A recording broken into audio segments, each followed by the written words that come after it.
What you are about to hear is not just a story for your entertainment, but also a warning. Decembers in Lagos are usually seasons of frenzy.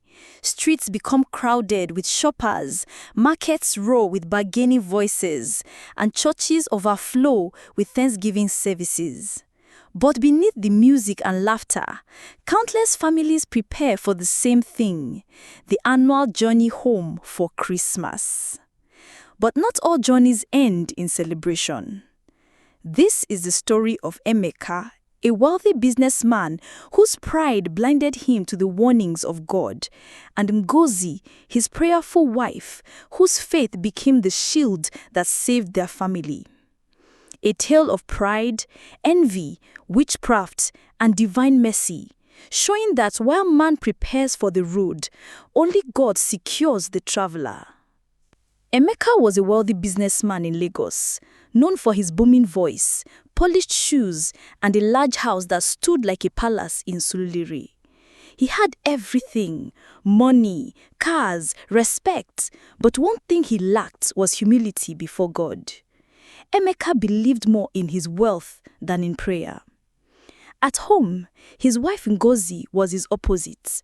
Quiet, deeply spiritual, the kind of woman who knelt to pray before every meal and gathered her children for devotion every morning and night. She often begged her husband to join them, but Emeka would laugh, pour himself another glass of wine, and say, "Ngozi, God has already blessed us. Must we disturb him every night with our prayers again?"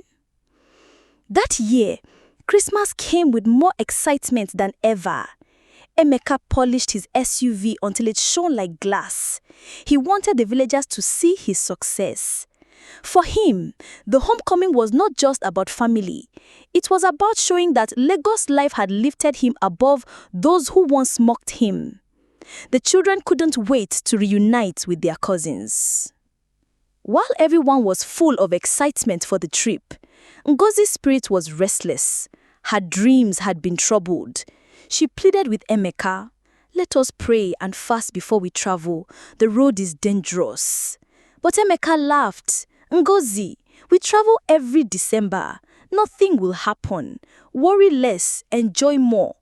God already knows we need his protection. We don't need to remind him," he said, dismissing her fears. That night, Emeka had a strange dream. He found himself driving alone along a deserted highway. The sky was dark, no stars, no moon. Suddenly, an old woman appeared in the middle of the road. Her wrapper was worn out, her back bent, her eyes glowing strangely. He pressed the brakes, but the car stopped only a breath away from her.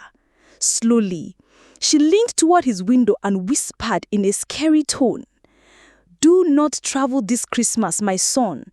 And if you must go, ensure you and your family embark on 7 days of prayer and fasting before going. Danger waits ahead." He jolted awake, heart racing. But as morning came, he dismissed it as just a dream, a product of too much wine and late-night thoughts. If you have watched up to this point, I want to plead with you to take a second to click on the subscribe button to encourage us to keep posting more interesting stories. Thank you. Let's continue. Days passed, and the excitement of Christmas filled the house. Ngozi shared measures of rice, maggi, salt, and groundnut oil with the less privileged in their neighborhood. The children tried on new Christmas clothes, and cartons of drinks were stacked in the living room, ready for the trip. Everywhere smelled like Christmas. Emeka's pride swelled. He imagined the look on the villagers' faces when his SUV, newly painted, rolled into town with music booming. Far away in his hometown, his stepmother, Mama Amaka, sat in her mud-walled house, her heart boiling with envy. She had 4 grown sons, all idle, all failures compared to Emeka. Every December, she watched villagers gather around him, praising his success, while her son stood in the shadows. That year, she vowed it would end.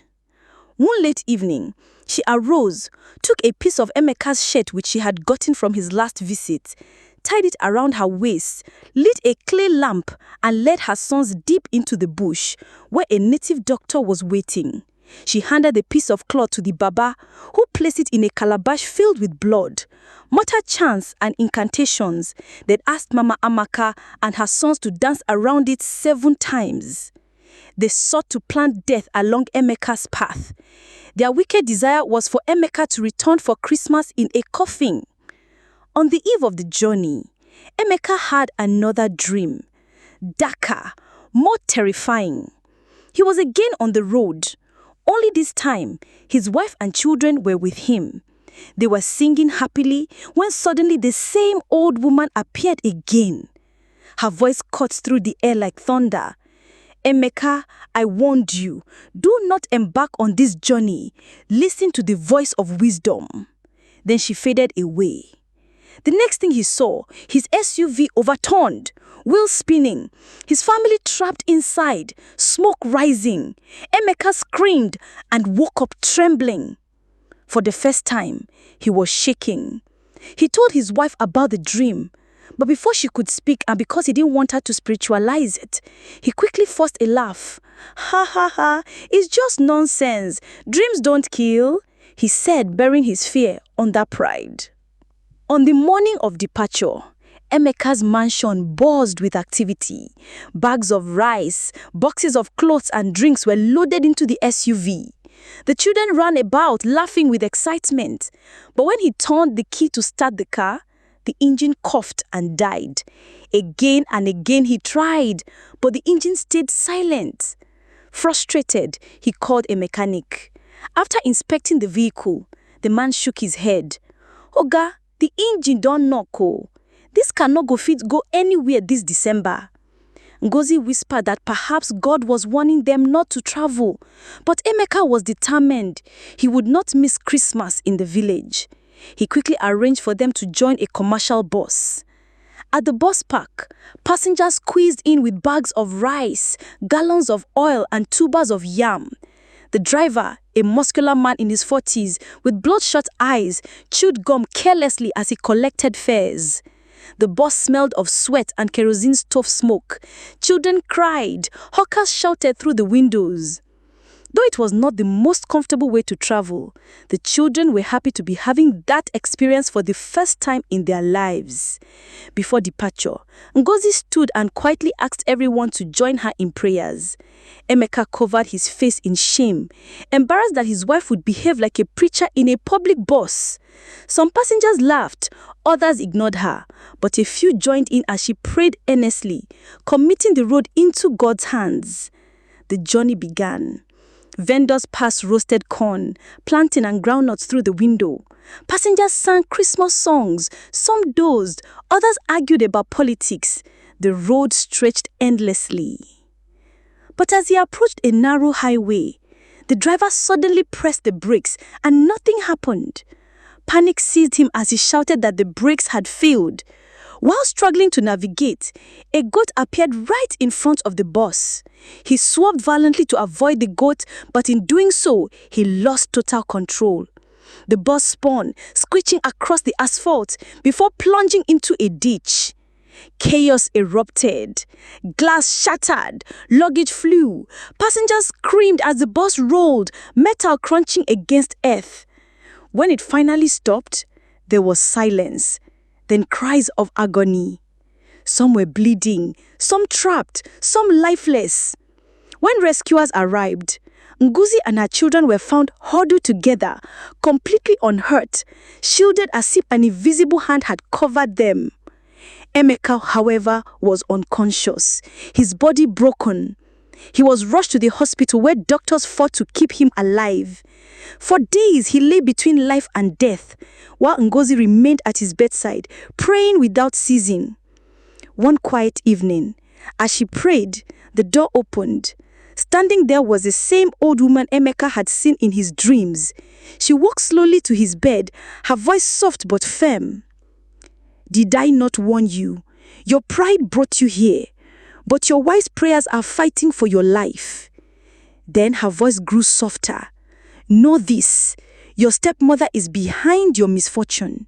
Her envy summoned death upon you, but mercy through your wife's prayers has spared you.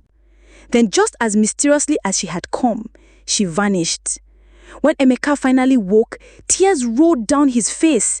He clutched his wife's hands and whispered, "Forgive me, I was blind." The man who once mocked prayer became the loudest voice in devotion, waking his children at dawn with prayer songs. He stopped mocking his wife's faith, and from that time, he never traveled without first seeking God's face. For many years, he avoided traveling for Christmas and only started again after the death of his stepmother. The villagers were shocked at his transformation. They gossiped about the accident, about the old woman in his dreams, about the stepmother's failed witchcraft. Some whispered that he was lucky, but Emeka himself told anyone who would listen, it was not luck, it was mercy. Mercy bought with the prayers of a faithful wife. And so, the story spread that pride blinds, but prayer protects. And in life, journeys are not only physical, but spiritual. Roads are not just paths of tar and gravel, they are battlegrounds. And when prayer becomes optional, danger becomes inevitable. Sometimes warnings come not in flesh, but in dreams. Until next, stay safe and always remember to commit your journey in the hands of God.